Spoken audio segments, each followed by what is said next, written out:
एउटै सम्भावना छ संसद पुनर्स्थापनाको। लेन्डुप डोर्जे कुन अवस्थामा कति सालमा बन्ने र लेन्डुप डोर्जे बन्नलाई नेपाली जनताले जिउँदै मार्न तिमी सिग्नेचर गर संसदीय स्थापना हुन्छ भनिदिन्छ सिआइए र युपिनियनले। यो सेना र प्रहरीमाथि सबभन्दा ठुलो निगरानी गर्छ। त्यो अब सेनाको पनि बाँकी छन् घर जल्न, मान्छे जल्छन्, घर मात्रै जल्या छ, त्यो दिन पनि बाँकी छ। यो सेनाले थ्रेट हो। शेरबहादुर देउवालाई हाम्रै अगाडि यसरी ढोक लाग्यो, कोठामा गएर सबै पैसा गन्न लाग्यो। अनि मैले भानु भने, किन मेरो त लङ्गोटियार हो, त्यो सँगै एउटा पेन्सिल टोकेर पद्मवती हाई स्कुल पढेँ। मैले भानु त्यो पैसा आउँछ है भने मैले यसरी नै तपाईँमा चल्छ हाम्रो अहिले पनि त्यो गभर्नर बनिएको छ नि त्यसको। अनि मैले भने तेरो काकालाई त यति धेरै पैसा आयो, मुख्य सचिवलाई कति गयो होला, अर्थमन्त्रीलाई कति गयो होला, अर्थ सचिवलाई कति गयो होला हैन, अनि पार्लियामेन्टको मुख्य सचिवले कति गयो होला, प्रत्येक सांसदलाई यसलाई पास गर्ने गभर्नर बनाउने क्रममा कति गयो होला। यो चुनावी कानुन भनेको यही फटाहरू आउनको लागि बनाएको छ।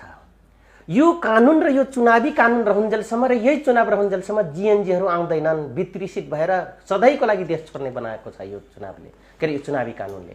त्यस कारणले जिएनजीहरू आउन सक्दैनन्, जिएनजीको माग पुरा हुँदैन।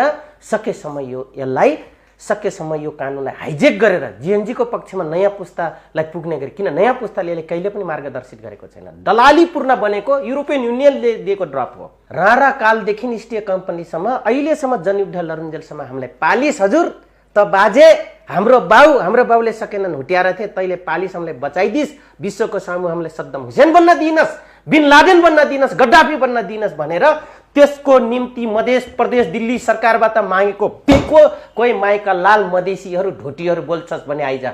उसलाई खुट्टा थियो मेरो घर पनि जल्छ, किन जीवन आचार्यले आफ्नो ज्वाइँले लगाएका थिए। गए एमाले सेमाले अरूको घर आगो लाउन, वाइसएलहरू जिएनजी बनेर युथ फोर्सहरू जम्मै आएर यता जलाइदिए। कति थरी जिएनजीले के गर्यो भने है। त्यसपछि रासपाका र कानुनबाट वित्तन्त भएका उसले न्यायाधीशले वकिलले सटाएका मान्छे जम्मै छिर्दिएर रासपा मिलाइ छिर्दिए सर्वोच्च अदालत। सिंहदरबार जलाउने जम्मै कबारी र तपाईँको इन्डियन मुलका छिर्दिए र पार्लियामेन्ट, बुझ्नुभयो। त्यसमा मिसिदिए रापरबाहरू, त्यसैमा मिसे उपेन्द्र यादवको ग्याङहरू मधेसका जम्मै मिसे, यसरी आगो लागेको, बुझ्नुभयो। अझै त्यो भिडियो क्लिपहरू सबभन्दा बढी मसिनो तरिका। अनि यसमा केही मिलोमट्टो थियो प्रहरीको पनि। म चेकपोस्ट चौकीमा देखेको छु, असै खुद आफै आगो लाउन गएको थियो, खुद गएको थियो, फटासले नलाइक। मेरो गाडी भेट्यौँ त्यहीँनिर हानिदिन्छु, यो पठाइदिनु होला के अरे हेडक्वार्टरभित्र पुलिसको।